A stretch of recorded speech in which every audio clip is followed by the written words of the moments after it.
Rain hammered the windshield as Kesha Monroe drove through downtown Chicago at nearly midnight. Blue emergency lights reflected across flooded streets and broken pavement. Her 10-year-old son, Caleb, curled weakly beneath a wool blanket in the passenger seat. His skin burned with dangerous heat despite the freezing February air outside. Kesha tightened her grip around the steering wheel while traffic crawled beside Metro General Hospital. Chicago winters always carried a brutal loneliness after midnight. Snow collected along abandoned sidewalks. Old brick apartment buildings stood like silent witnesses beneath flickering streetlights. Somewhere in the distance, a freight train screamed across frozen tracks. Caleb shivered violently beside her. His breathing sounded uneven and strained. Kesha touched his forehead again and felt panic settle deeper into her chest. The fever had climbed rapidly during her emergency corporate meeting downtown. At first, she assumed exhaustion caused his weakness. Then came the vomiting, the confusion, and finally the terrifying stiffness in his neck. "Mum," Caleb whispered softly, struggling to focus his eyes. "My head really hurts." "I know, baby." Her voice remained calm despite the fear crushing her ribs. "We're here now. Everything's going to be okay." She parked beside the emergency entrance and stepped into the bitter wind, carrying Caleb carefully against her shoulder. Her charcoal cashmere coat flapped behind her, while freezing rain soaked the expensive leather heels she still wore from the board meeting. Most people inside the hospital barely glanced upward at first. Metro General's emergency room looked exhausted. Patients crowded plastic chairs beneath fluorescent lights. An elderly veteran slept beside a vending machine. A young mother bounced a crying infant near the reception desk. Television monitors played muted weather reports warning about worsening snowfall across Illinois overnight. Kesha approached the intake counter quietly. "My son has a high fever and severe neck pain," she explained. "He needs immediate evaluation." Dr. Patricia Whitaker looked up slowly from her paperwork. Her sharp blue eyes moved across Kesha's face, then toward Caleb's private school jacket, partially hidden beneath the blanket. Something cold entered her expression immediately. "We need insurance information first," Whitaker replied flatly. Kesha reached calmly into her designer handbag and handed over her insurance card. Whitaker barely examined it. "These executive plans usually belong to employers," she said loudly enough for nearby patients to hear. "We've had problems with stolen information recently." Several heads turned toward Kesha. The atmosphere shifted instantly. A teenage college student sitting near the coffee machine quietly lifted his phone and started recording. Another woman whispered something under her breath while staring openly. Caleb coughed weakly against Kesha's shoulder. "This insurance is valid," Kesha answered carefully. "Please focus on my child." Whitaker crossed her arms dramatically. "Metro General requires a $2,000 emergency deposit without verified coverage." A construction worker nearby muttered under his breath at the amount. An older black woman sitting near the wall narrowed her eyes uncomfortably. Kesha noticed every reaction. She also noticed Whitaker's deliberate performance. The doctor projected her voice toward the waiting room intentionally, almost theatrically. Humiliation had become part of the process. Caleb trembled harder. "Mommy," he whispered, nearly delirious now. "Can we go home?" Kesha pulled him closer. "No," she said quietly. "Not tonight." Outside, thunder rolled above downtown Chicago while sleet battered the hospital windows. Inside, the waiting room tension thickened with every passing second. Whitaker leaned backward slightly, studying Kesha with open suspicion. "You people always wait until situations become emergencies," she said, "then suddenly expect special treatment." The sentence landed like broken glass. The teenager recording lowered his phone briefly in disbelief before lifting it higher again. Kesha stared directly into Whitaker's eyes. For a moment, neither woman spoke. The room felt smaller, hotter, dangerous. Kesha had spent 20 years surviving rooms exactly like this. Corporate boardrooms, investment negotiations, political dinners, places where powerful people smiled politely while quietly deciding who deserved dignity. But tonight was different. Tonight her child sat trembling in her arms. "Doctor," she said slowly, each word controlled with frightening precision, "my son needs medical attention immediately." Whitaker gave a thin smile. And I need proof you belong here. The sentence silenced the room completely. Even the television weather report seemed distant now. The college student's livestream view account climbed rapidly as comments flooded his screen. People watching from across Chicago began sharing clips online within minutes. Kesha looked down at Caleb's pale face, then she reached into her bag and removed her phone. She scrolled calmly through her contacts before selecting one number. Whitaker laughed softly. Calling somebody important? Kesha pressed the speaker button. The call connected immediately. Margaret, she said evenly. This is Kesha Monroe. I need the legal team at Metro General Hospital right now. The waiting room froze. Whitaker's smile weakened slightly. Kesha looked around the emergency room one final time. Then she added quietly, and notify the board chairman that I've officially arrived. The emergency room remained completely silent after Kesha's phone call ended. Snow slammed harder against the hospital windows, while thunder echoed somewhere above the frozen Chicago skyline. Every patient in the waiting area stared toward the reception desk now. Dr. Patricia Whitaker forced an uneasy laugh. The board chairman, she repeated sarcastically. At 1 o'clock in the morning. Kesha ignored her. She focused entirely on Caleb, whose body had become frighteningly limp against her shoulder.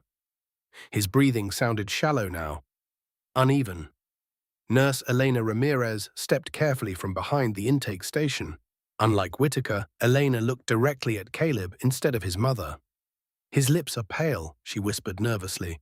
Doctor, we should probably move him into triage immediately. Whitaker's expression hardened. We follow procedure here. She snapped. The teenager live streaming the confrontation glanced down at his phone in disbelief. Viewer numbers had exploded past 6,000 within minutes. Comments poured across the screen faster than he could read them. This doctor is insane. Protect that little boy. Somebody call the news. Kesha adjusted Caleb's blanket while exhaustion settled deeper into her face.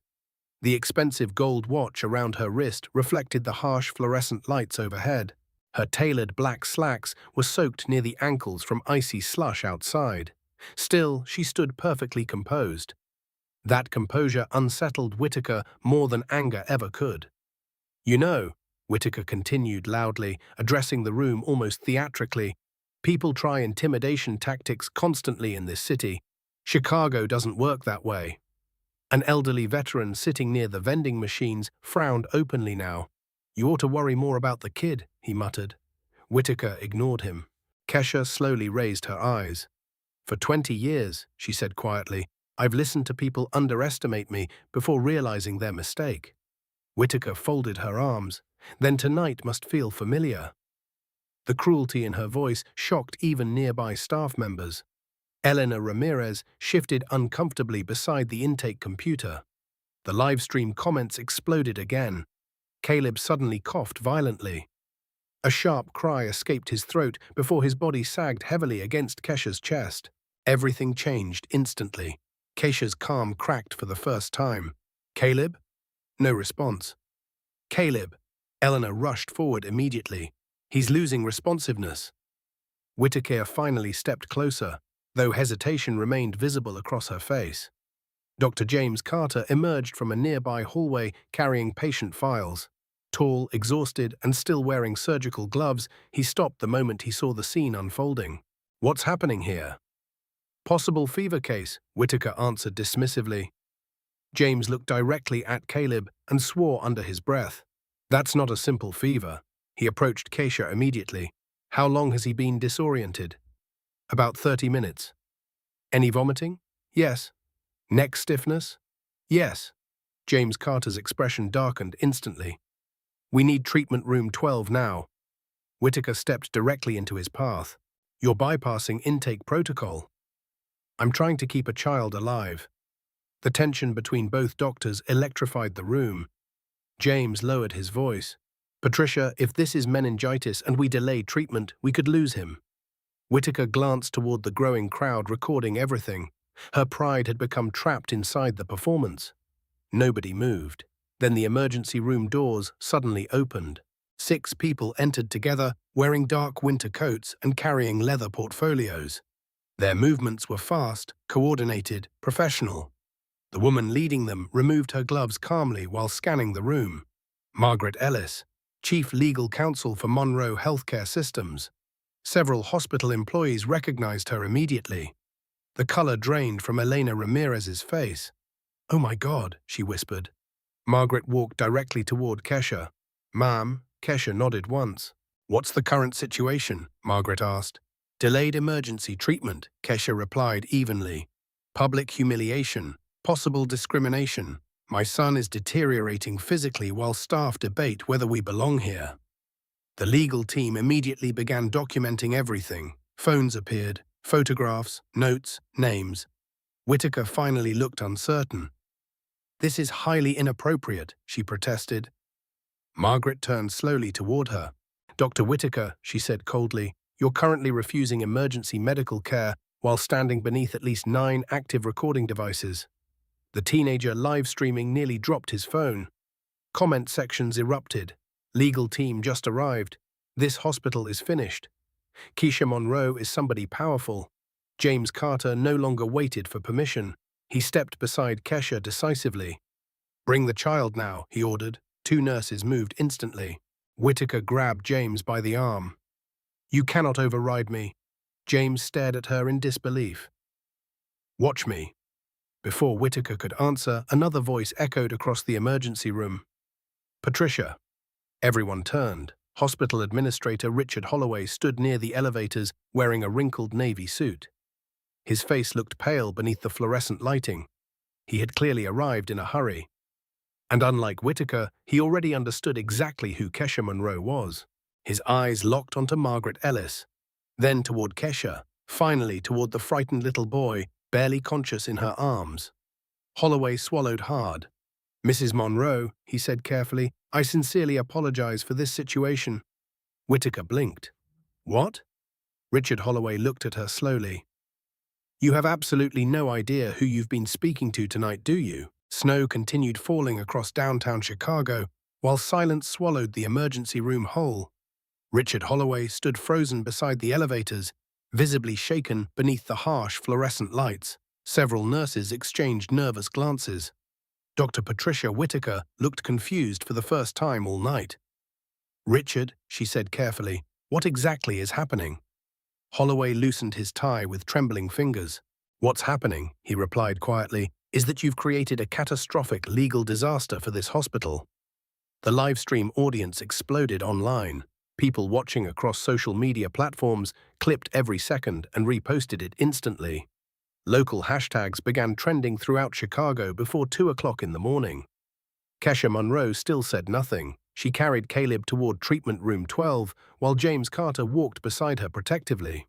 The legal team followed closely behind. Whitaker stepped forward again. "No," she snapped. "Nobody bypasses protocol because wealthy attorneys arrive suddenly." James stopped walking, then he turned slowly toward her. "We're beyond protocol now, Patricia." Caleb whimpered weakly in Kesha's arms. That sound changed everything. James motioned toward 2 nurses. "Start IV fluids immediately. Full blood panel, broad-spectrum antibiotics. Contact pediatric infectious disease." The nurses obeyed without hesitation. Whitaker's authority had begun collapsing in real time. Kesha finally looked toward Holloway. "How long have you worked at Metro General?" she asked quietly. 14 years. "And during those 14 years," she continued, "how many patients experienced treatment like this?" Holloway couldn't answer. That silence became its own confession. Margaret Ellis stepped beside Kesha with a tablet already open.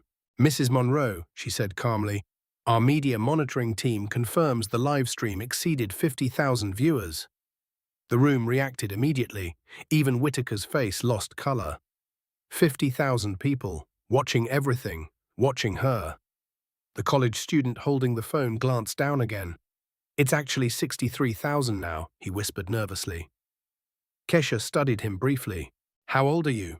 19. "What's your name?" "Marcus Rivera." "Keep recording, Marcus." Whitaker suddenly exploded. "This is outrageous." Her voice echoed through the emergency department. "You're turning a hospital into some public courtroom circus." Kesha's expression remained perfectly calm. "No, doctor," she replied softly. You did that the moment you decided my son looked unworthy of compassion." The sentence hit harder than shouting ever could. Whitaker opened her mouth again, then stopped, because deep down she knew the accusation was true. James Carter disappeared briefly inside treatment room 12. Moments later he returned carrying preliminary vitals. His face looked grim. Temperatures 104.8. A murmur spread through nearby staff. James continued, "Blood pressure is unstable, neck rigidity confirmed. We should have started treatment 30 minutes ago." Every word felt like another nail sealing Whitaker's fate. Outside the hospital, television vans began arriving through heavy snow. Channel 7 News, Fox Chicago, NBC Illinois. Bright camera lights flashed across the parking lot while reporters hurried toward the entrance, bundled beneath thick winter coats. Margaret glanced toward the windows. Media response escalated faster than expected. Holloway rubbed both hands across his face. "You don't understand," he muttered toward Whitaker. "This isn't just bad publicity." Whitaker stared at him. "Then explain it." Holloway hesitated, then finally said the words quietly. "Kesha Monroe owns Monroe Healthcare Systems." Complete silence. Even the livestream comments seemed to freeze. Whitaker blinked. "What?" Margaret folded her arms. 28 hospitals, 11 surgical centers, 4 states. Annual revenue exceeding $3 billion. Whitaker staggered backward slightly. "No." Kesha looked exhausted now, more than angry. "This isn't about money," she said softly. "It never was." "But you," Whitaker stammered, "why didn't you say anything?" Kesha stared directly at her. "Because dignity shouldn't depend on status." The emergency room fell silent again. Nobody could argue with that, not even Whitaker. Caleb suddenly cried out from inside treatment room 12. Kesha moved instantly. Fear replaced everything else. James followed her inside, while nurses rushed around IV machines and medication trays. The room smelled sharply of antiseptic and adrenaline. Caleb's eyes fluttered weakly beneath bright overhead lights. "Mom, I'm here." She grabbed his hand immediately. "You stay with me, baby." James checked neurological responses quickly. "Pupils reactive," he muttered. "Good." Eleanor Ramirez inserted IV medication carefully while another nurse connected monitoring equipment.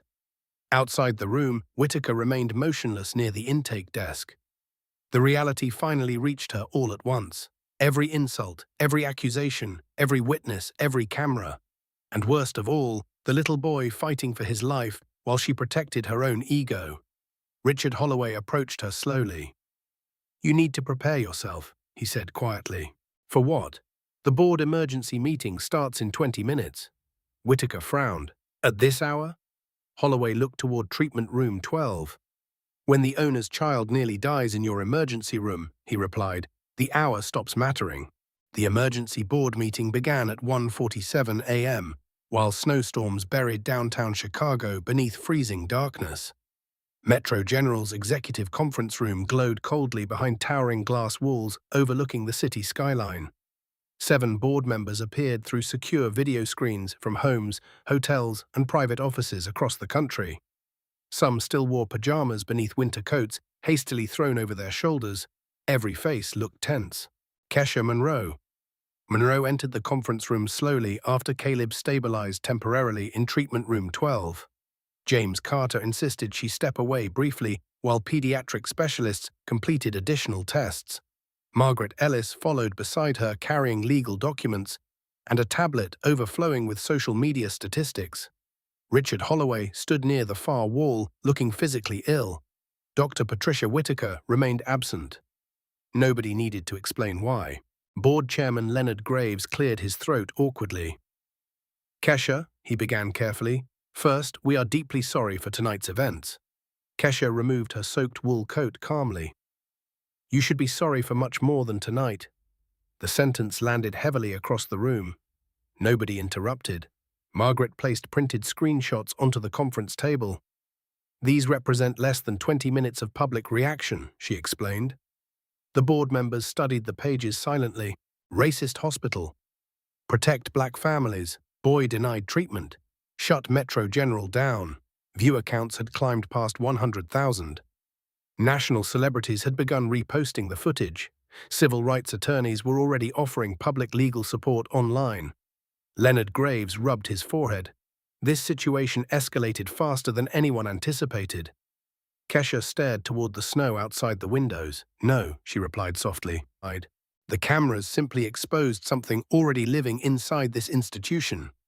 Silence followed, because everyone understood she was right. James Carter entered suddenly, carrying Caleb's preliminary test results.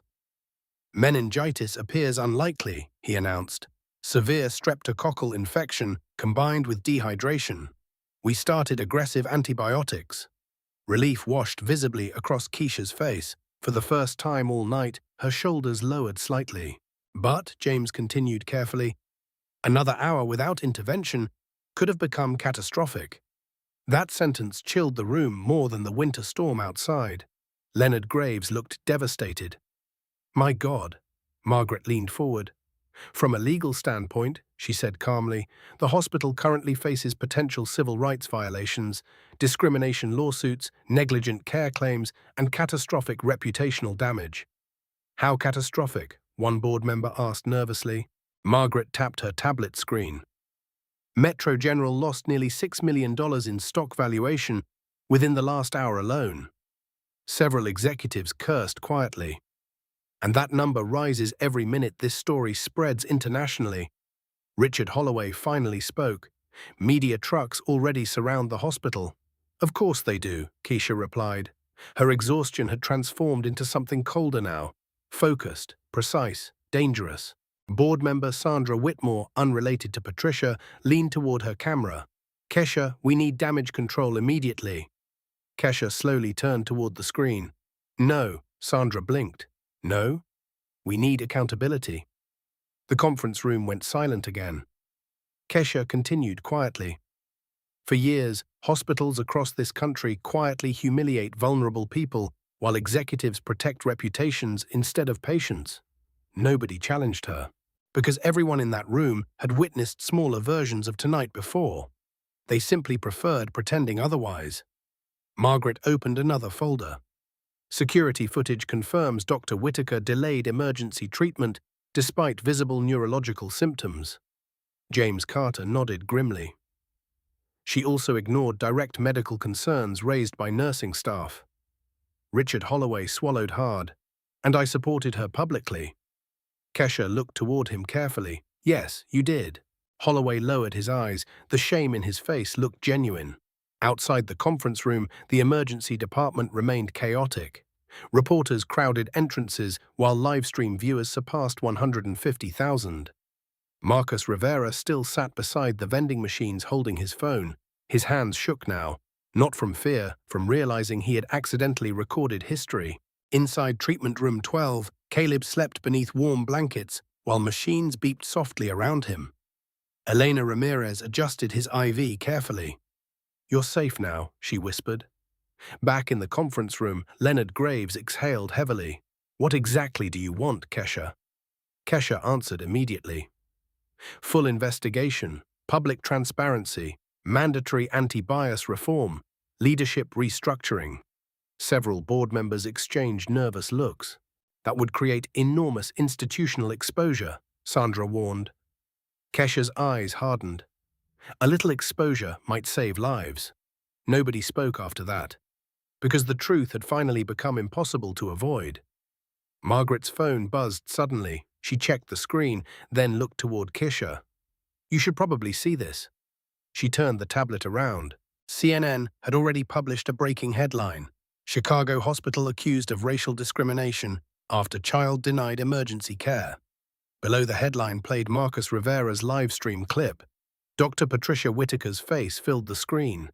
"You people always wait until situations become emergencies."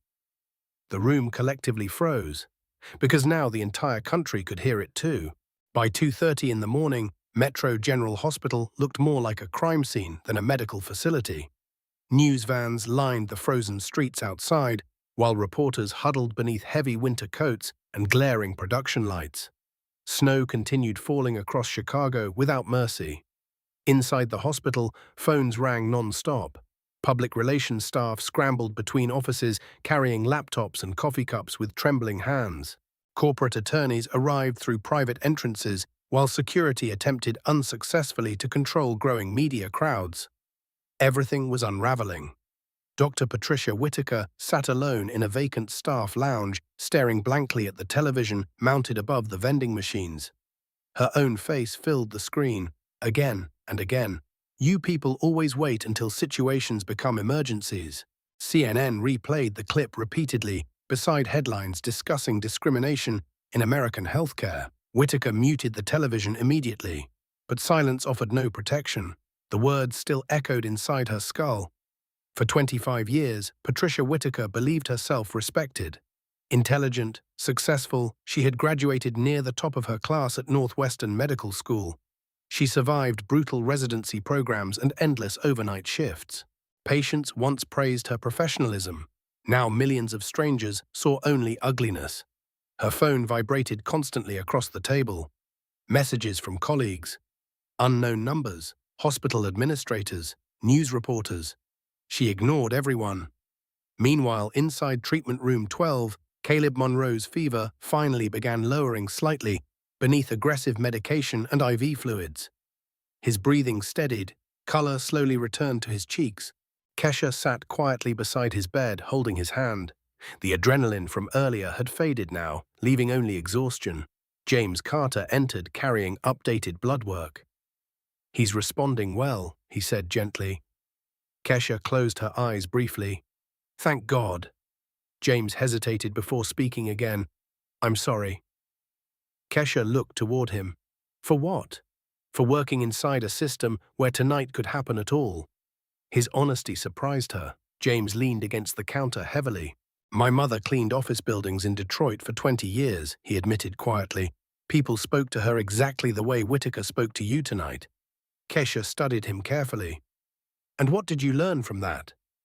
James gave a tired smile. "That intelligence means nothing without humanity." Before Kesha could answer, the treatment room door opened abruptly. Margaret Ellis entered, carrying another tablet. "You need to see current numbers." Kesha frowned. "I honestly don't care about numbers tonight." "You should." Margaret placed the screen down beside her. The live stream had surpassed 300,000 viewers. 300,000. People across America were watching clips from the emergency room while discussing their own experiences with discrimination, humiliation, and delayed medical treatment. Comments flooded endlessly. "This happened to my mother." "Hospitals treat poor families differently." "I almost lost my brother because nobody listened." Kesha read silently. Each comment felt painfully familiar, because beneath the expensive suits and corporate success, she still remembered exactly where she came from. South Side Chicago. Tiny apartments, public buses, food stamps, a mother working double nursing shifts while fighting tears behind bathroom doors. People like Patricia Whitaker had underestimated Kesha her entire life. The difference now was power, and power changed everything. Margaret crossed her arms. Senator Diane Mercer issued a public statement demanding investigation. James whistled quietly. "That fast?" Margaret nodded. "Election season." Outside the room, footsteps echoed urgently through the hallway. Richard Holloway appeared moments later, looking pale and exhausted. "The board reached a decision," he said quietly. Kesha stood slowly. "And," Holloway swallowed, "Dr. Whitaker has been suspended immediately pending termination review." James exhaled sharply. "And you?" Kesha asked. Holloway looked ashamed. "I offered my resignation." Kesha remained silent. "I failed tonight," he admitted. "Not because I hated you, because I stayed comfortable while someone else caused harm." That confession hung heavily in the room. Sometimes cruelty looked loud and obvious. Other times it looked passive, professional, polite. Kesha finally spoke. "Comfortable people allow dangerous systems to survive." Holloway nodded painfully. "I know." The hallway television suddenly erupted with breaking news music. Everyone turned instinctively. A reporter stood outside Metro General beneath falling snow. "Sources now confirm," she announced breathlessly, "that the child denied immediate emergency care tonight belongs to healthcare executive Kesha Monroe, owner of Monroe Healthcare Systems, and one of the most influential hospital operators in the Midwest. James looked toward Kesha carefully. This story's bigger now. No, Kesha replied softly. This story was always big. People simply started listening after they recognized my name. The sentence silenced the room again, because it exposed the ugliest truth of all. Thousands of families experienced similar treatment every year. Most simply lacked the power to fight back publicly. Margaret's phone rang suddenly. She answered briefly, then her expression changed. Kesha, she said carefully, there's someone downstairs demanding to speak with you personally. Who? Margaret hesitated. Dr. Patricia Whitaker. The hospital hallway outside treatment room 12 felt colder now despite the overheating radiators humming through Metro General's aging walls. Snow continued falling heavily across Chicago while television helicopters circled somewhere above downtown. Kesha stared at Margaret silently. Whitaker wants to speak with me? Margaret nodded. She's downstairs near the administrative elevators. Security asked whether you wanted her removed. James Carter folded his arms. She should probably leave before reporters recognize her. But Kesha looked toward Caleb sleeping peacefully beneath warm blankets. Then she stood slowly. No, Batsrasto, she said quietly. I'll talk to her. Margaret frowned immediately. Kesha, emotionally exhausted people shouldn't make strategic decisions. This isn't strategy. Then what is it? Kesha glanced back toward her son. Closure. 5 minutes later, the administrative corridor stood nearly empty, except for exhausted night staff rushing quietly between departments. The hospital smelled faintly of antiseptic, burnt coffee, and melting snow tracked across tile floors. Dr. Patricia Whitaker waited alone beside the elevators. She barely resembled the confident woman from earlier. Her white coat hung wrinkled and half-buttoned. Mascara streaked beneath tired eyes. The television version of Patricia Whitaker had already gone viral nationwide. This version simply looked broken. Kesha approached slowly. Neither woman spoke at first. Finally, Whitaker lifted trembling hands. I owe you an apology. Kesha's expression remained unreadable. You owe my son an apology. Whitaker swallowed hard. You're right. Her voice cracked badly. For years, Whitaker admitted quietly, I convinced myself I wasn't prejudiced because I never used certain words, never joined certain conversations, never saw myself as hateful.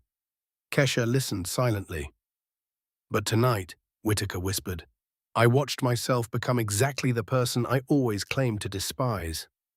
The hallway remained painfully quiet. Somewhere nearby, hospital intercoms called for additional respiratory staff. Life inside Metro General continued despite everything.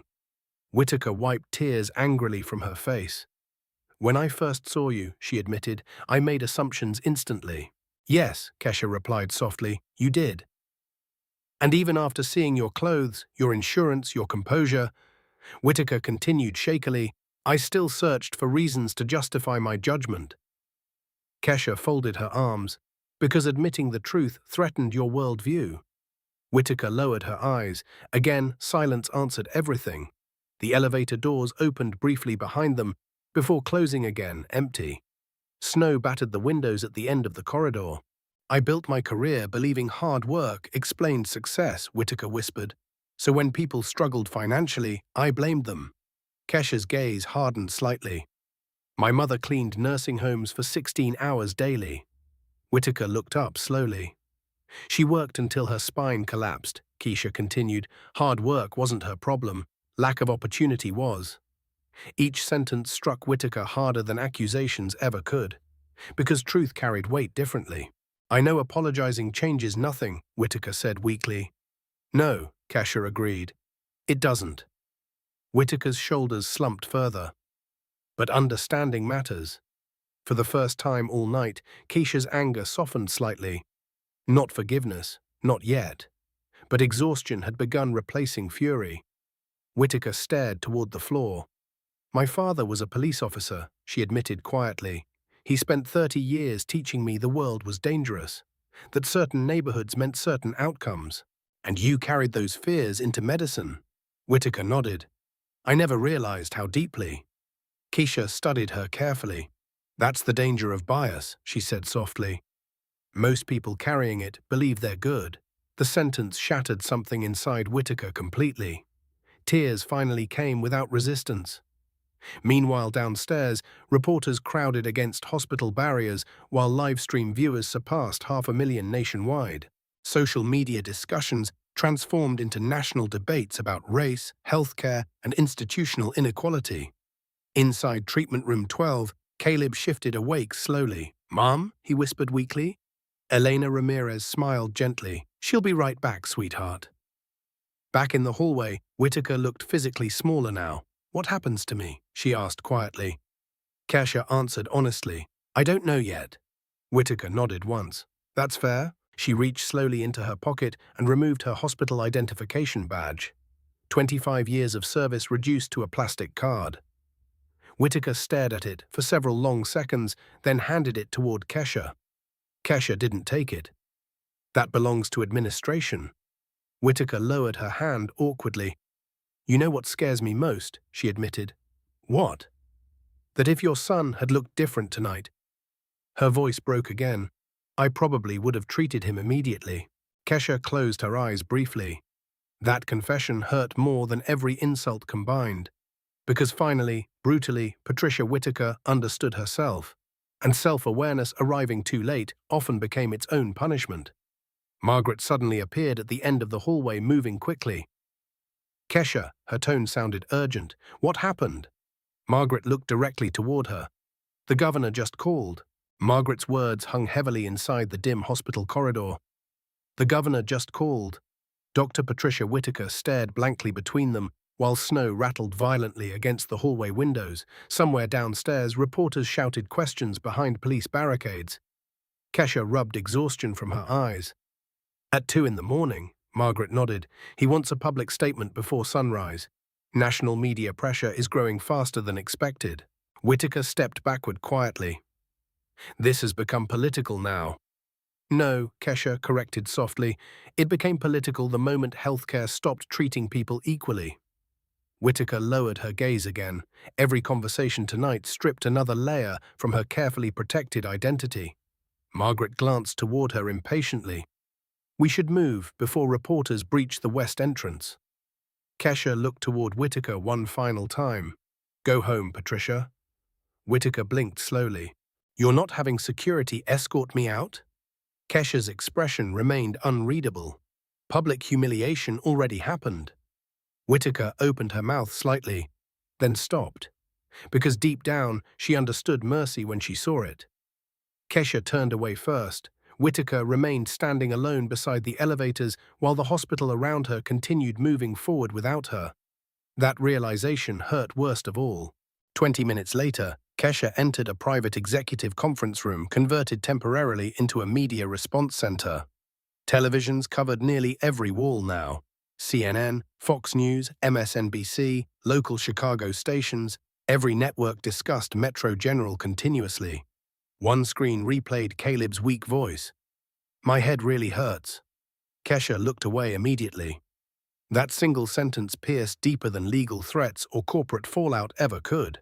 Leonard Graves stood near the conference table, holding a phone against his chest.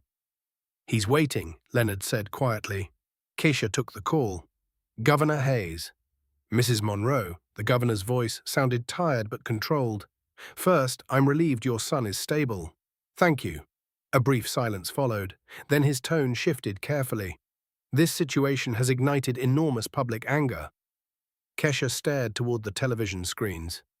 "It should," Hayes exhaled softly. "My office is already receiving demands for statewide healthcare investigations.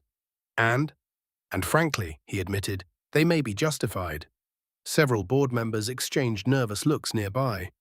Politics rarely welcomed uncomfortable truths publicly. Yet tonight, truth had become unavoidable. Governor Hayes continued, "What exactly are you planning?" Kesha answered immediately. "Systemic reform." "Meaning?" "Mandatory anti-bias evaluations, independent patient advocacy offices, transparency protocols, emergency treatment oversight." The room fell silent again. Hayes spoke carefully. "If implemented correctly, those policies could influence hospitals statewide." "That's the idea." Margaret watched Kesha closely now. This conversation had evolved far beyond one hospital scandal. The governor lowered his voice. "You understand powerful organizations will resist this." Kesha gave a humorless smile. Powerful organizations resisted letting black families vote too. Nobody spoke after that, because American history sat heavily behind her words. After the call ended, Leonard Graves approached slowly. "You're turning this into something much larger." Kesha looked toward him. It was always larger. Across the hospital, nurses whispered about the confrontation while staff secretly watched livestream clips between patient rounds. Some defended Whitaker privately.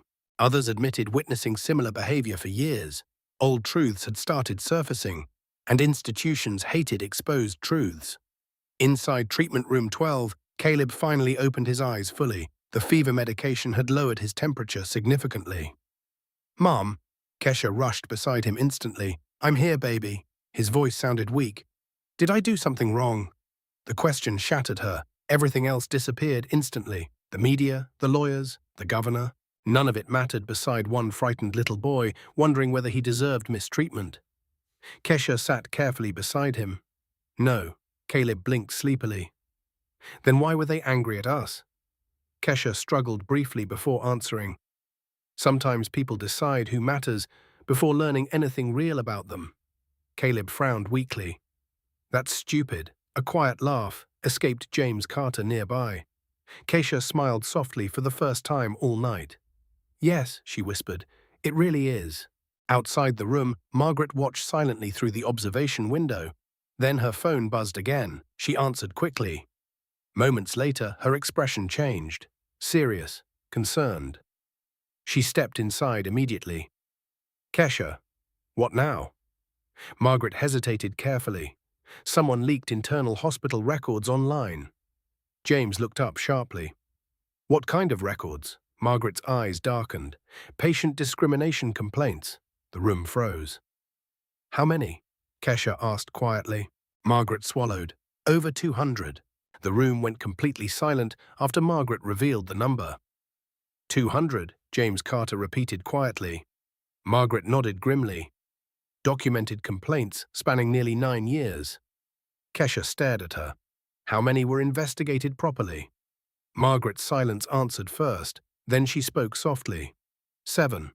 The weight of that number settled heavily across treatment room 12. Outside the windows, Chicago remained buried beneath freezing darkness, while television helicopters hovered above the hospital like circling vultures. Kesha slowly stood from Caleb's bedside. "Show me." Margaret handed over the tablet. The first complaint appeared immediately. African-American woman denied pain medication despite visible injury. Second complaint, Latino patient accused of insurance fraud without evidence. Third complaint, black teenager restrained by security before psychiatric evaluation. The stories blurred together after a while, different names, different years, same pattern, same humiliation. Kesha felt something cold settle permanently inside her chest. This wasn't an isolated incident. No, Margaret agreed. It was culture. James Carter rubbed both hands across his face. "I knew there were occasional complaints." Kesha looked toward him sharply. "But you didn't know it looked like this." James swallowed hard. "No." That truth hurt him visibly. Because good people inside broken systems often realize damage too late. Caleb shifted weakly beneath his blankets. "Mom?" Kesha immediately softened again. "I'm right here." He looked toward the television mounted silently in the corner. "Why are cameras outside?" Kesha brushed curls gently from his forehead. "Because people are finally paying attention." Meanwhile, downstairs, Metro General's lobby had transformed into complete chaos. Civil rights activists arrived carrying signs despite the brutal snowstorm. Reporters shouted questions at exhausted administrators rushing through security doors. Chicago police attempted crowd control while livestream viewers approached 700,000 nationwide. Inside the executive conference room, board members reviewed the leaked complaints with growing horror. Leonard Graves looked physically ill. These records were buried intentionally. Sandra Whitmore nodded grimly.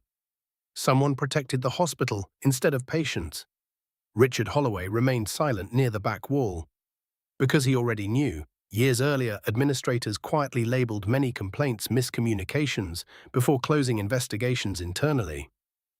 Safer for public relations, safer for investors, safer for everyone except the victims.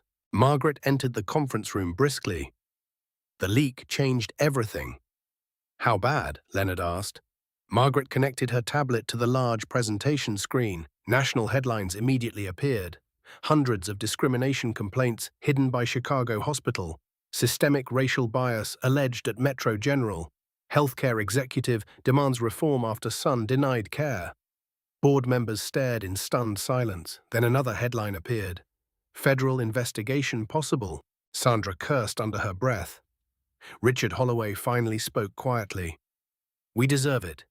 Several executives turned toward him. He looked exhausted beyond words. For years, Holloway admitted, we treated complaints like threats instead of warnings. No one argued, because deep down, every person in that room recognized the truth. Outside treatment room 12, Elena Ramirez sat briefly beside Marcus Rivera near the vending machines. Marcus still held his phone shakily. You okay? Elena asked. Marcus laughed nervously. I think I accidentally changed my entire life tonight. Elena glanced toward the livestream view count. 900,000, almost 1 million people watching. You recorded something important, she said softly. Marcus looked uncomfortable. I almost stopped filming earlier. Why didn't you? He stared toward the treatment rooms. Because the little boy looked terrified. That answer stayed with Eleanor. Inside Caleb's room, Kesha finished reading another complaint. An elderly black veteran allegedly waited 6 hours during cardiac distress while staff treated white patients arriving later. The complaint ended with one sentence. Patient died 3 days afterward. Kesha closed the tablet slowly. Her hands trembled now, not from fear, from rage. James Carter noticed immediately. What are you thinking? Kesha looked toward him carefully. I'm thinking institutions don't become this broken accidentally. James nodded quietly. They become broken because people adapt to injustice slowly. Kesha's phone rang suddenly. Unknown Washington, D.C. number. Margaret checked the screen first, then looked stunned. Kesha, she whispered.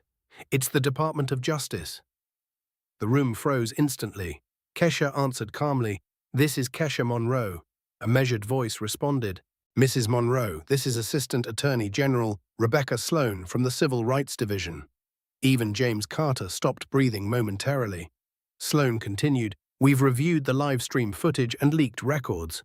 Based on current evidence, the Department of Justice is considering immediate federal action against Metro General Hospital. Kesha closed her eyes briefly. The situation had officially crossed into national legal territory now. Then Sloan added one final sentence that changed everything again. And Mrs. Monroe, she said carefully, we believe this may extend far beyond one hospital. Snowfall buried Chicago beneath white silence while Metro General Hospital descended deeper into crisis. Television crews now occupied nearly every corner outside the emergency entrance. Satellite vans lined frozen streets for blocks. Inside Treatment Room 12, Kesha Monroe remained perfectly still after hearing the Department of Justice warning. We believe this may extend far beyond one hospital. Assistant Attorney General Rebecca Sloan's words echoed through the room long after the call ended. James Carter stared at Kesha carefully. What does that mean exactly? Margaret answered first. It means federal investigators suspect a larger discrimination network. The sentence landed heavily. Not isolated prejudice, not one bad doctor. A system. Kesha slowly lowered the phone. For years, she whispered, people probably reported this everywhere. James nodded grimly. But nobody important listened. Caleb slept quietly beneath warm blankets while IV medication continued dripping steadily beside him. His fever had lowered again, 101 degrees now. Still dangerous, but improving. Kesha touched his forehead gently before turning toward Margaret. What exactly did Sloan say? Margaret opened her tablet immediately. Federal investigators already identified similar complaint patterns across 6 hospitals throughout Illinois and Indiana. James cursed softly under his breath. Elena told me years ago minority patients complained about intake delays constantly, he admitted quietly. Most staff assumed people exaggerated. Kesha looked directly at him. That assumption is part of the disease. Outside the room, hospital employees whispered anxiously while watching national news coverage on their phones. Some feared losing jobs, others feared exposure. Both fears spread quickly. Meanwhile, in the empty staff lounge downstairs, Patricia Whitaker still sat alone beside the muted television. Her hospital email inbox overflowed uncontrollably. Suspension notice, board investigation, media inquiries, legal representation offers, threats, condemnations. One message simply read, "You forgot medicine requires humanity." Whitaker stared at the sentence for a long time because it was true. And truth hurt worse when undeniable. Back upstairs, the emergency board meeting resumed under growing panic. Leonard Graves paced beside the conference table while legal advisors reviewed federal statutes through video screens. If the Department of Justice intervenes publicly, one attorney warned, Metro General could face massive civil penalties. Sandra Whitmore looked horrified. How massive? Potentially hundreds of millions depending on investigation findings. Richard Holloway leaned heavily against the wall. "It won't stop at fines," he said quietly. Everyone turned toward him. "They'll investigate hiring practices, patient outcomes, emergency response patterns." Because now the institution itself stood accused, not merely individuals, the entire structure. Margaret entered the room quickly. "Kesha wants complete access to historical complaint archives." Several board members reacted immediately. "That could expose us legally for decades," Sandra protested. Margaret's eyes hardened. "You're already exposed." Nobody argued, because she was right. The cameras already captured everything. The internet already judged everything. And now the federal government was watching too. Meanwhile, downstairs, Marcus Rivera's livestream crossed 1 million viewers. 1 million people watching one hospital confront itself publicly in real time. Marcus looked overwhelmed. "I just wanted proof in case they denied it later." Eleanor Ramirez smiled sadly. "Sometimes proof changes history." Outside, protesters began gathering despite freezing temperatures. Healthcare dignity now. Protect black patients. No more silence. Police barricades expanded around hospital entrances, while reporters described events as a national reckoning in healthcare. Inside treatment room 12, Caleb stirred awake again. His eyes looked clearer now. "Mom?" Kesha sat beside him immediately. "You feeling better?" "A little." He hesitated briefly. "Did I scare you?" That question nearly broke her completely. Kesha forced herself to smile. "Yes." Caleb looked guilty instantly. "I'm sorry." "No." She squeezed his hand gently. "You never apologize for needing help." James Carter quietly looked away.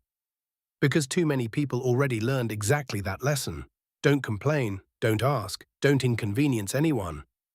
That survival instinct killed people every year. Kesha's phone buzzed again, another unknown number. Margaret glanced at the caller ID, then froze. "Kesha? What now?" Margaret looked genuinely stunned. "The White House Communications Office." The room went silent. Even James Carter blinked twice. Kesha answered slowly. "This is Kesha Monroe." A calm, professional voice responded. "Mrs. Monroe, the President has been briefed regarding tonight's events." Kesha closed her eyes briefly. The situation had officially become national history now. Then the voice added something even more shocking.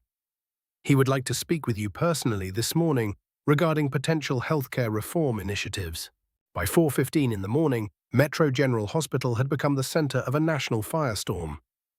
Snow still buried Chicago streets beneath icy darkness while reporters broadcast live updates beside flashing emergency lights. Inside treatment room 12, Kesha Monroe sat motionless after the White House call ended.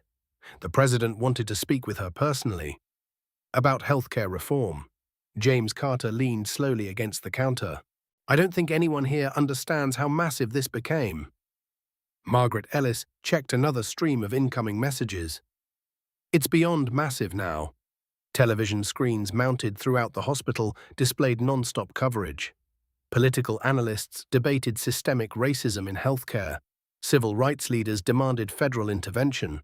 Medical associations released urgent public statements overnight. Metro General had transformed from local hospital scandal into national reckoning. And somewhere inside all that chaos, a little boy still recovered quietly from a dangerous infection. Caleb looked toward his mother sleepily. "Are we famous now?" Kesha laughed softly despite everything. "Not the good kind." He frowned weakly. "But everyone keeps talking about us." Kesha brushed her fingers gently through his curls. Sometimes people need a story before they finally notice a problem. Caleb considered that carefully, then nodded like a child trying to understand an adult world that rarely made sense. Meanwhile, upstairs, Metro General's executive conference room descended into complete panic. Federal lawyers now joined emergency calls remotely from Washington, D.C. Public relations teams drafted statements every 10 minutes only to rewrite them again after new revelations surfaced online. Leonard Graves looked exhausted beyond words. "We're hemorrhaging credibility." Sandra Whitmore stared at live financial reports. "And investors." Metro General's parent corporation had already lost nearly $400 million in market valuation before dawn. Board member Howard Pierce slammed a folder against the table. How were 200 complaints buried without oversight? Nobody answered immediately. Because everyone in that room already understood the ugly truth. The system functioned exactly as designed. Protect institutions first, protect vulnerable people second. Sometimes never. Richard Holloway finally spoke quietly. We normalized it slowly. Every face turned toward him. One complaint became misunderstanding. 2 complaints became paperwork problems. Eventually, everyone stopped seeing human beings and started seeing liabilities. The room fell silent. Because deep down, every executive recognized pieces of themselves inside that confession. Margaret entered briskly, carrying updated media reports. 3 additional hospitals voluntarily disclosed discrimination complaints overnight after seeing Metro General collapse publicly. Howard Pierce looked stunned. They're trying to get ahead of investigations. Exactly. Sandra rubbed her forehead.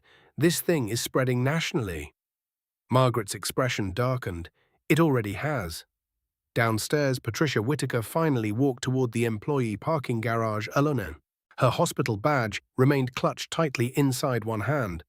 The freezing wind hit her immediately once the automatic doors opened.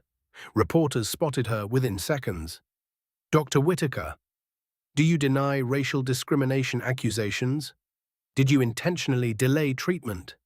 Camera flashes exploded across falling snow. Whitaker froze. For 25 years, she held power inside emergency rooms. Tonight, she stood exposed before the entire country. And for the first time in her professional life, nobody protected her. Inside Treatment Room 12, James Carter reviewed updated labs carefully. "He'll recover fully," he said quietly. Kesha finally exhaled deeply. The fear crushing her chest all night loosened slightly. Caleb reached for her hand. "You cried earlier." Kesha smiled faintly. "Mothers do that sometimes." "You looked scary too." James laughed quietly nearby. "He's not wrong." Kesha glanced toward the television. One anchor spoke directly into the camera.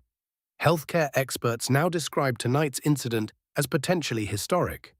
Historic. Kesha hated that word suddenly. Because history usually meant somebody suffered first. Her phone buzzed again. This time, Margaret answered before handing it over. "It's President Lawson directly." The room went still. Even Caleb looked curious. Kesha answered calmly. "Mr. President." The president's voice sounded measured and tired. "Mrs. Monroe, first, I'm relieved your son is recovering." "Thank you." A brief pause followed. Then his tone shifted.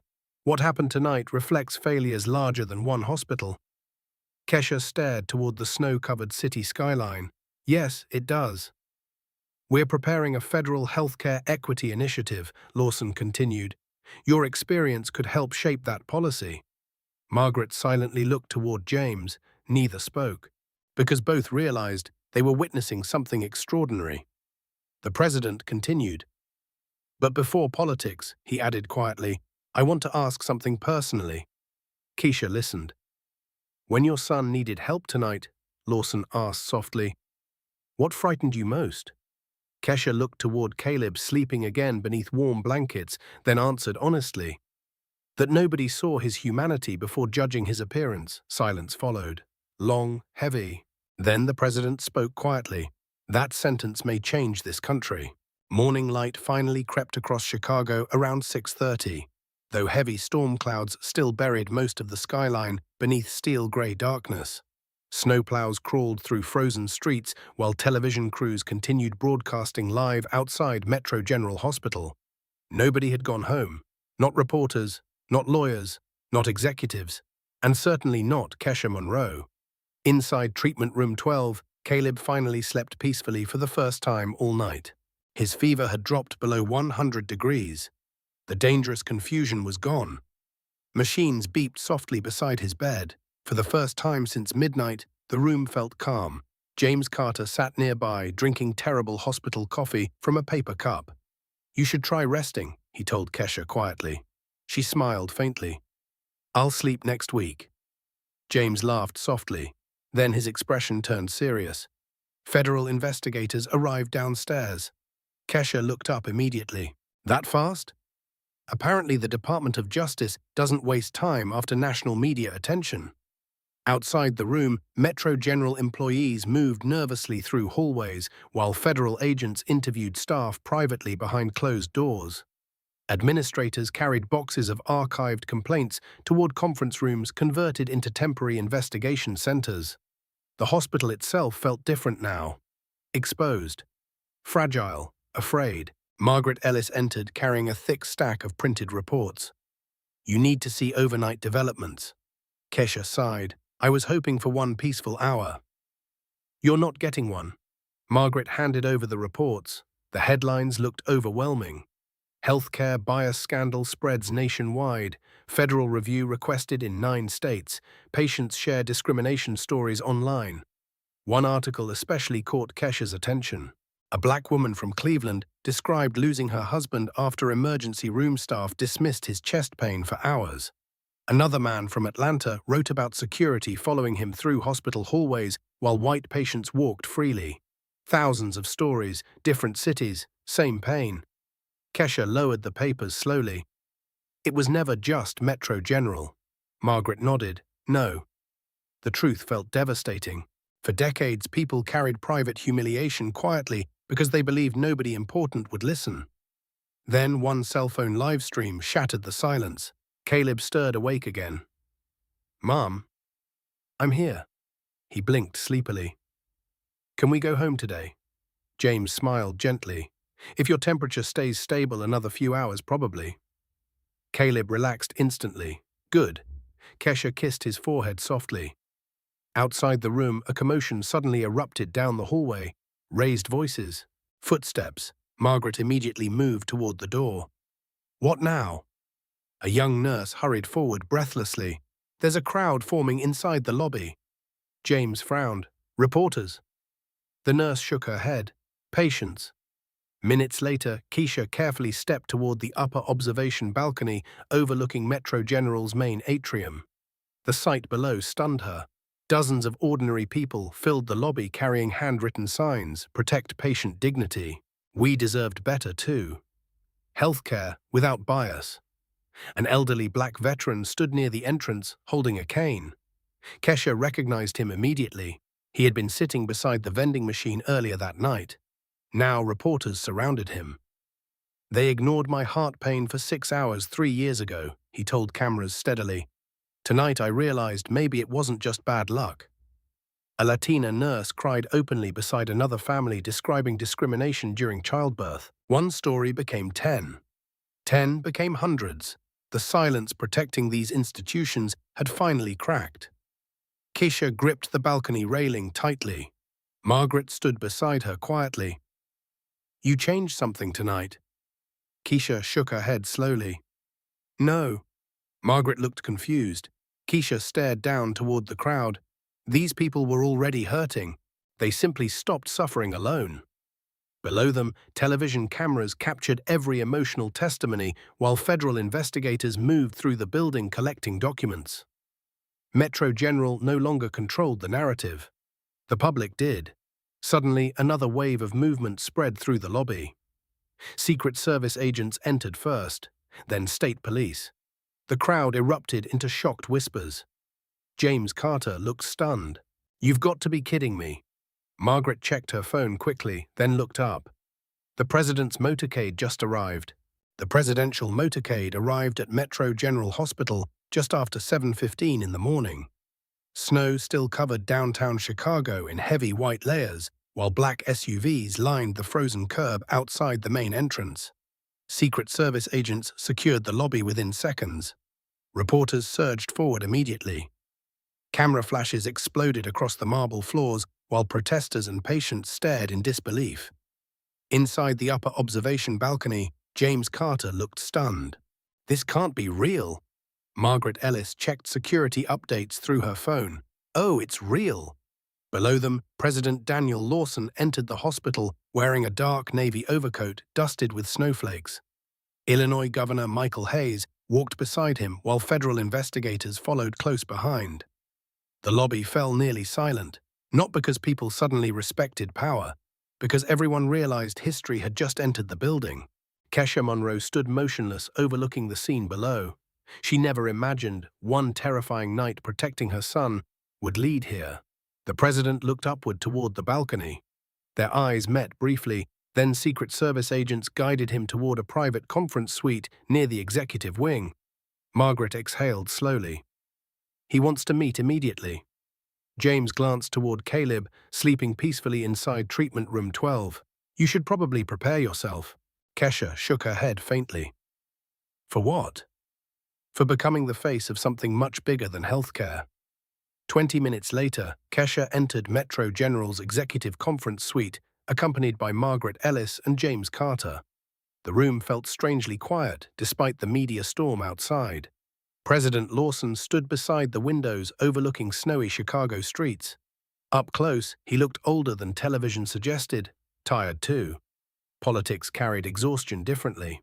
Governor Hayes stood nearby reviewing briefing folders, while Secret Service agents remained stationed discreetly near exits.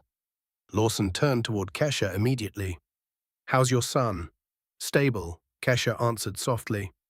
The president nodded with visible relief. "Good." For several moments, nobody discussed politics, or media, or federal investigations. Just a frightened mother and a father who happened to lead a country. Finally, Lawson sat slowly at the conference table. "What happened here last night exposed something America has ignored too long." Kesha remained standing. "People only care now because cameras were present." Lawson sighed heavily.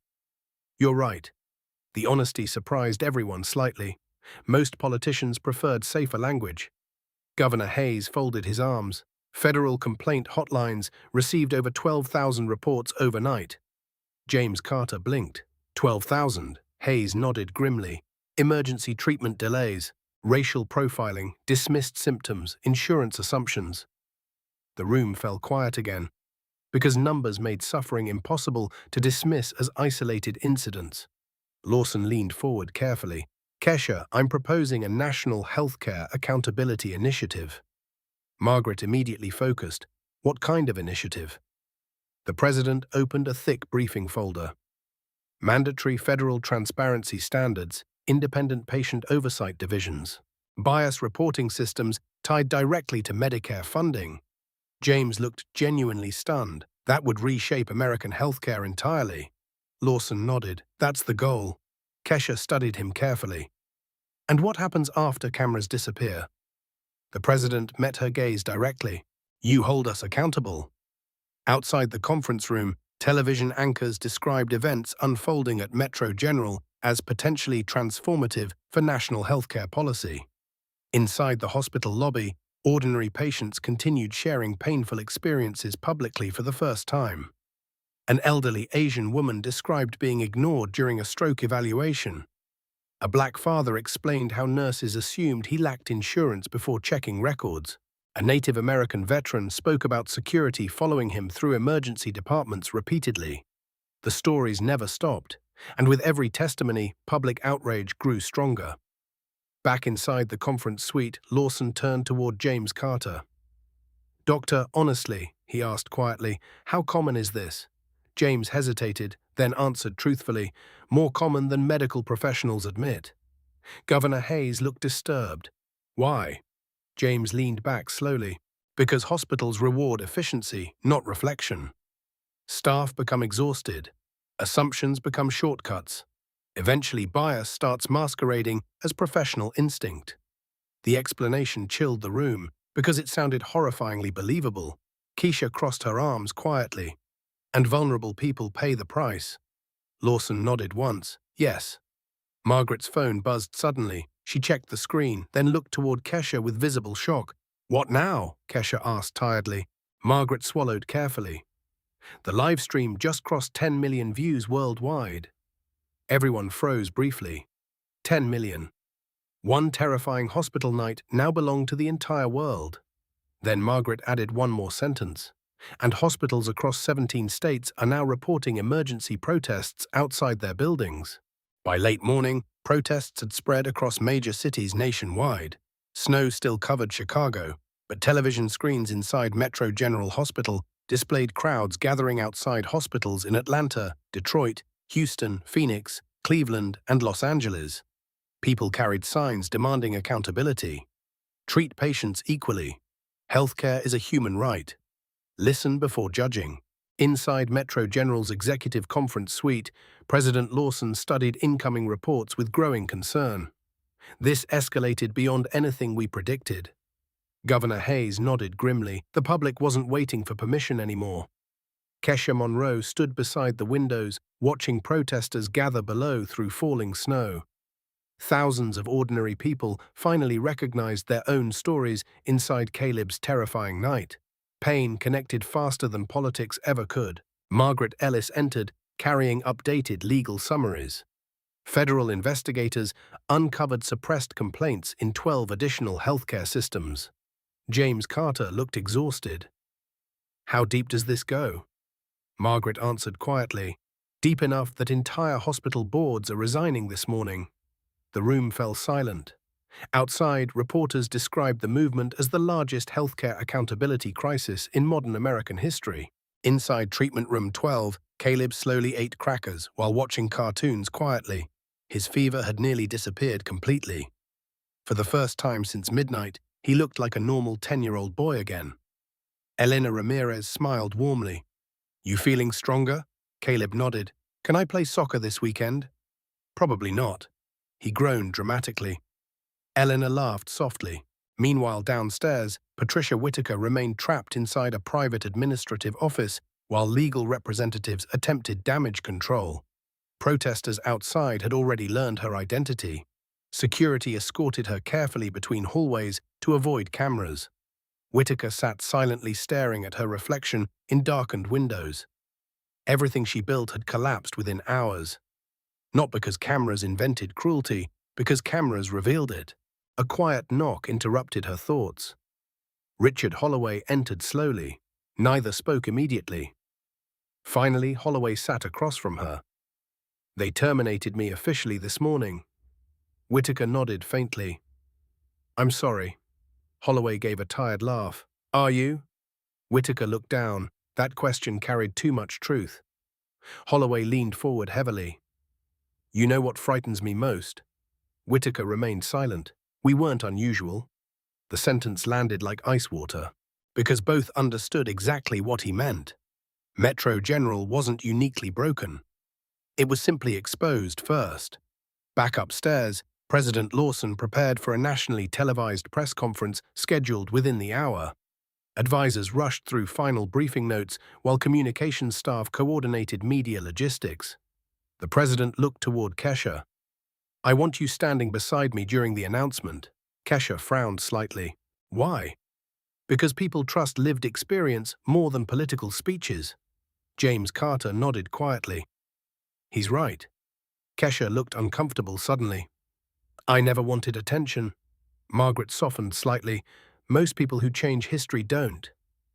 Outside the conference suite, Metro General employees gathered silently along hallway walls, watching events unfold through mounted televisions. Some looked ashamed, others looked inspired. Many simply looked stunned. An older janitor paused near the elevators, holding his cleaning cart. "I worked here 32 years, he whispered quietly to another employee. "First time I ever saw rich people finally forced to listen." The younger nurse beside him nodded slowly. At 11:30, the hospital auditorium transformed into a temporary national press center. Cameras filled every aisle while journalists crowded shoulder to shoulder beneath bright studio lighting. President Lawson stepped onto the stage first. Governor Hayes followed, then Kesha Monroe. The room erupted immediately. Flashing cameras, shouted questions, national attention. Lawson raised one hand slowly. Silence gradually settled. "Last night," he began steadily, "a frightened child seeking emergency medical care exposed painful truths about inequity inside American healthcare." Reporters typed furiously. Lawson continued, "Millions of Americans watched because millions recognized the experience." Kesha stood quietly beside him, not as billionaire executive, not as hospital owner, as mother, as witness, as proof. The president opened a folder. "Today," he announced, "we are launching the Healthcare Equity and Accountability Initiative." The auditorium exploded with noise.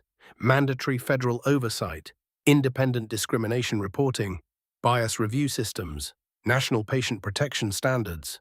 Journalists shouted questions non-stop. One reporter stood quickly.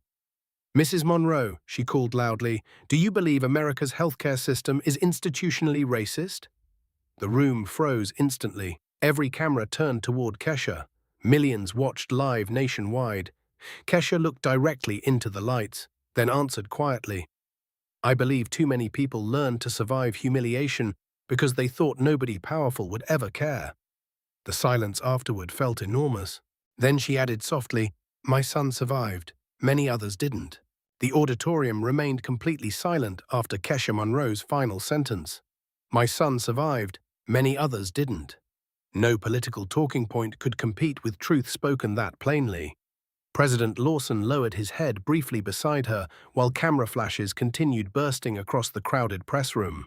Outside Metro General Hospital, protesters standing beneath falling snow began applauding after hearing the statement broadcast live through television speakers. Across America, millions watched quietly from living rooms, break rooms, classrooms, airport terminals, and hospital waiting areas. Something fundamental had shifted. Not because a politician delivered promises, because pain finally received witnesses. Inside the auditorium, reporters immediately erupted with questions again. "Mr. President, will hospitals face federal penalties?" "Mrs. Monroe, are lawsuits expected nationwide?" "Governor Hayes, how many states support this initiative?" The noise became overwhelming. Lawson raised one hand again. "Today is not about punishment alone," he said firmly. "It's about rebuilding trust between institutions and the people they serve." Margaret Ellis watched from backstage beside federal advisors and hospital attorneys. Even seasoned political operatives looked shaken. Nobody expected one live stream from a freezing Chicago emergency room to ignite national reform within hours. Back inside Treatment Room 12, Caleb watched portions of the press conference quietly beside Elena Ramirez. "That's my mom," he whispered proudly. Elena smiled. "She's pretty brave." Caleb nodded seriously. "She gets scary when people are unfair." Elena laughed softly. "I noticed." Meanwhile, downstairs, ordinary families continued entering Metro General's lobby, carrying personal stories. A black woman from Milwaukee described losing her sister during delayed treatment. An immigrant family from Texas explained being denied translators during emergency surgery discussions. A disabled veteran described doctors dismissing chronic pain for years.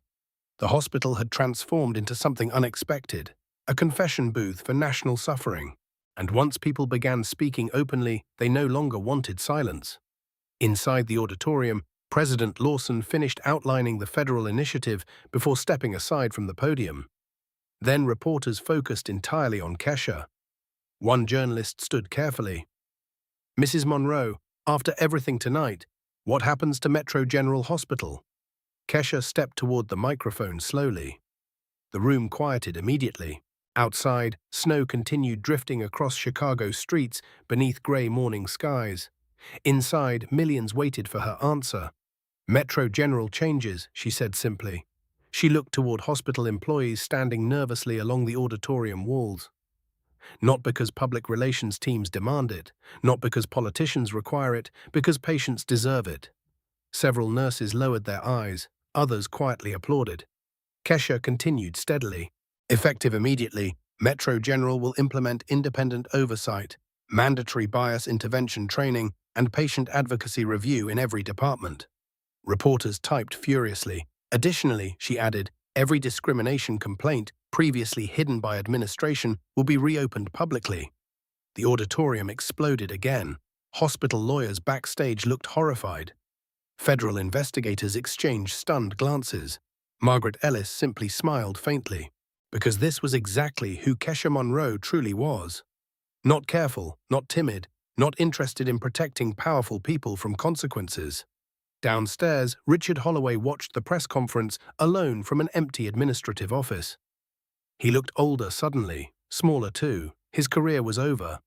Yet strangely, hearing Kesha speak publicly brought unexpected relief. For years he protected institutional comfort over uncomfortable truth. Now the truth finally stood center stage, where nobody could bury it again. Nearby, Patricia Whitaker watched the same broadcast silently from a private legal office downtown. Every word cut deeply, not because Kesha sounded cruel, because she sounded right. That hurt infinitely worse. Back in the auditorium, another reporter stood. "Mrs. Monroe, do you forgive Dr. Whitaker?" The room froze. Kesha remained quiet for several seconds, long enough for everyone watching nationwide to lean closer toward screens. Finally, she answered softly, "Forgiveness and accountability are not enemies." The silence afterward felt enormous. "I don't need Patricia Whitaker destroyed," Kesha continued. "I need systems preventing future Patricia Whitakers from harming vulnerable people." James Carter closed his eyes briefly, because that sentence captured everything. The problem was always bigger than individuals. Systems trained people what to tolerate, what to ignore, who deserved urgency, who didn't. Outside Metro General Hospital, protesters slowly began lowering signs as snowfall softened across the city. Not because the fight ended, because for the first time, many believed change might actually begin.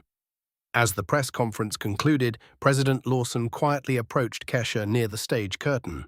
"You understand," he said carefully, "your life probably changed permanently tonight."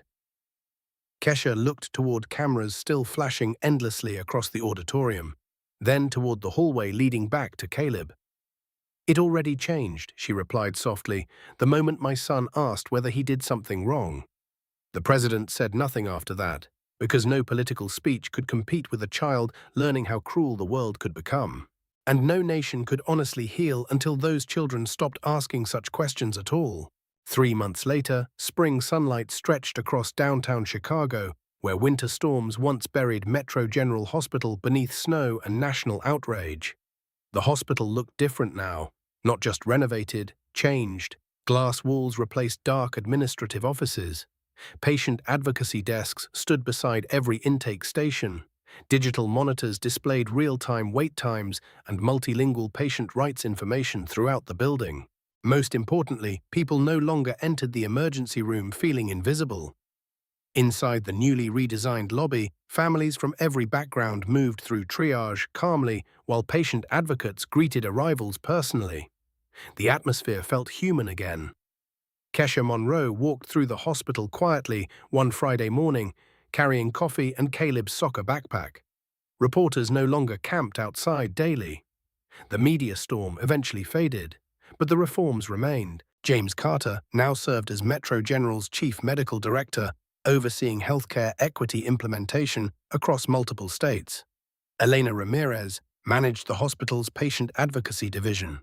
Marcus Rivera, the college student whose live stream changed national conversation overnight, received journalism scholarships from 3 major universities. Life moved forward, yet echoes from that February night still shaped everything. As Kesha passed through the lobby, several employees smiled warmly toward Caleb. "You ready for your game tomorrow?" Elena asked. Caleb grinned proudly. We're undefeated. Kesha laughed softly beside him. For a moment, life felt wonderfully ordinary again.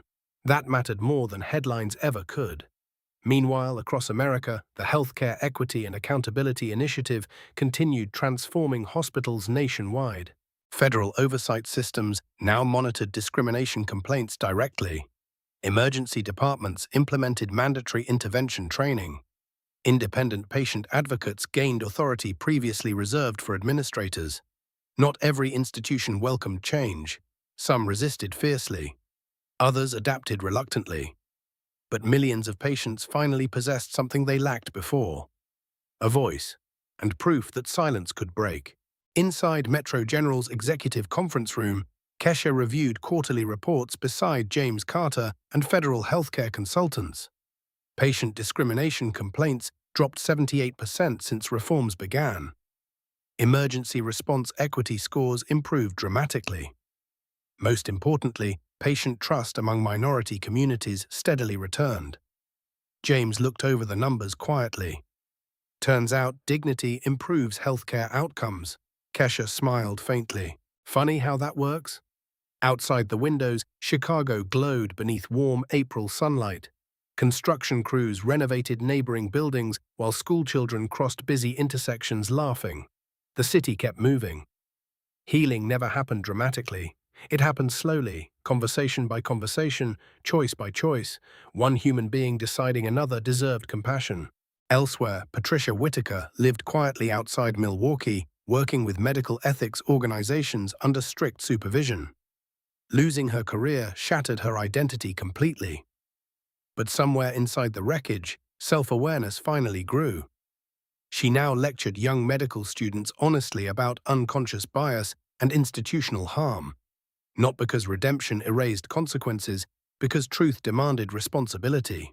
Richard Holloway eventually accepted work consulting non-profit clinics in underserved neighborhoods across Illinois.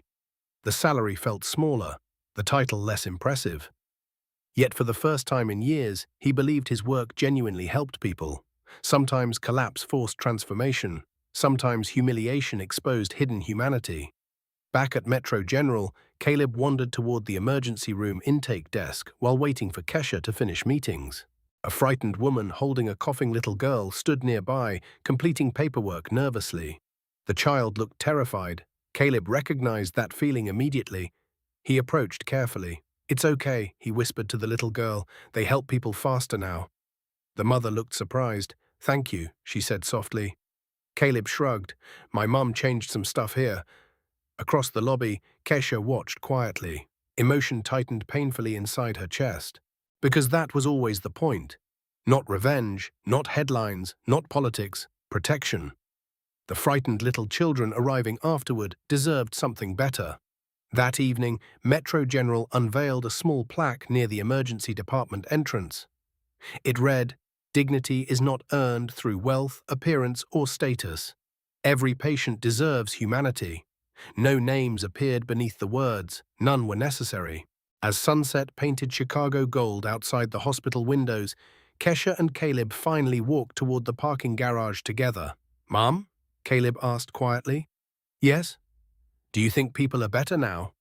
Kesha considered the question carefully.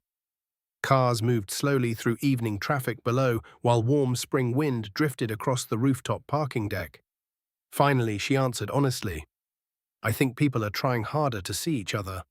Caleb nodded thoughtfully. "That's probably enough to start." Kesha smiled. Maybe he was right. The world rarely changed perfectly, but sometimes one terrifying night forced millions of people to look directly at truths they spent years avoiding. And sometimes, when enough people finally looked together, systems began changing too. Below them, Metro General's emergency room doors opened continuously beneath glowing lights. Families entered, patients waited, doctors hurried through hallways, life continued.